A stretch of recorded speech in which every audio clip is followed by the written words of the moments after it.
നമ്മുടെ പണത്തിനും സ്വർണത്തിനും 100% മൂല്യവും ഉത്തരവാദിത്വവും ഉറപ്പ്. Dharmapriya financing company private limited, Koduvayur road, Kuzhalmannam, Palakkad. നമ്മുടെ സമ്പാദ്യം ഇനി ഭദ്രം. വിപണിയിൽ പച്ചക്കറി വില കുത്തനെ ഉയരുന്നു. തക്കാളി വില 70ആയി. ഇനിയും വില വർദ്ധിക്കുമെന്ന് വ്യാപാരികൾ പറയുന്നു.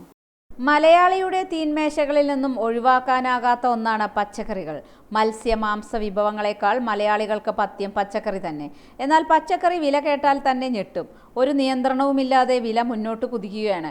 എന്നാൽ പച്ചക്കറി ഒഴിവാക്കി അല്പം മീൻ വാങ്ങാമെന്ന് കരുതിയാൽ വില തന്നെ ബോധം കെടുത്തുന്നതാണ്.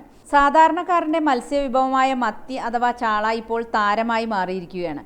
കിലോയ്ക്ക് 200 മുതൽ 250 രൂപ വരെ നൽകണം. പച്ചക്കറികളിൽ കേമൻ തക്കാളി തന്നെ.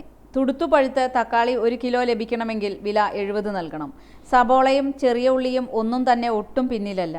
പാവയ്ക്ക, പടവലം, വെള്ളരി, കുമ്പളം എന്നിവയെയും വിലക്കയറ്റം പിടിമുറുക്കിയിട്ടുണ്ട്. വില അല്പം ഒന്ന് കുറയട്ടെ എന്ന് കരുതിയിട്ടും കാര്യമില്ല. വില ഇനിയും കൂടുമെന്നാണ് കച്ചവടക്കാർ പറയുന്നത്. ക്യാരറ്റിൻ്റെ വില സ്വർണത്തിൻ്റെ ക്യാരറ്റ് പോലെ ഉയർന്നു തന്നെ. എന്നാൽ ഇനി കഞ്ഞി വെച്ച് തേങ്ങ കൊണ്ട് ചുട്ടരച്ച ഒരു ചമ്മന്തി ഉണ്ടാക്കാമെന്ന് വെച്ചാലോ തേങ്ങ കിട്ടാനേ ഇല്ല.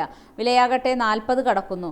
എന്തിനും ഏതിനും അന്യസംസ്ഥാനങ്ങളെ ആശ്രയിക്കുന്ന നമ്മുടെ ശീലങ്ങളിലാണ് ആദ്യം മാറ്റം വരുത്തേണ്ടത്. മുറ്റത്തൊരു വെണ്ട, അല്പം ചീര ഇവയൊക്കെ മടങ്ങി വരണം. പയറ്, ബീൻസ് ഇതൊക്കെയാണ് വില കുറവുള്ള സാധനങ്ങൾ. ബാക്കിയെല്ലാം വില കൂടിയാണ്. വെണ്ടയ്ക്കൊക്കെ വില കുറവാണ്. തക്കാളി, ഉള്ളി വില കൂടുതലാന്ന് പറയാൻ പറ്റില്ല, എന്നാൽ അത്യാവശ്യം വില ഉണ്ട്.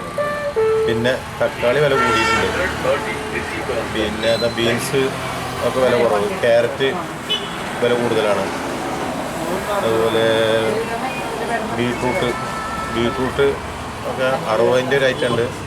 പിന്നെ 100 രൂപയുടെ ഒരു ഐറ്റം ഉണ്ട്. ഊട്ടി ബീട്രൂട്ട് ആകുമ്പോൾ വില കൂടും. സാധാ ബീട്രൂട്ടിന് വില കുറയും. കൈപ്പക്ക, വഴുതന ഒക്കെ വില കൂടിയിട്ടുണ്ട്. ആവറേജ് ഒരു 40-ലൊക്കെയാണ് പച്ചക്കറി സാധാരണ ഉണ്ടാവല്.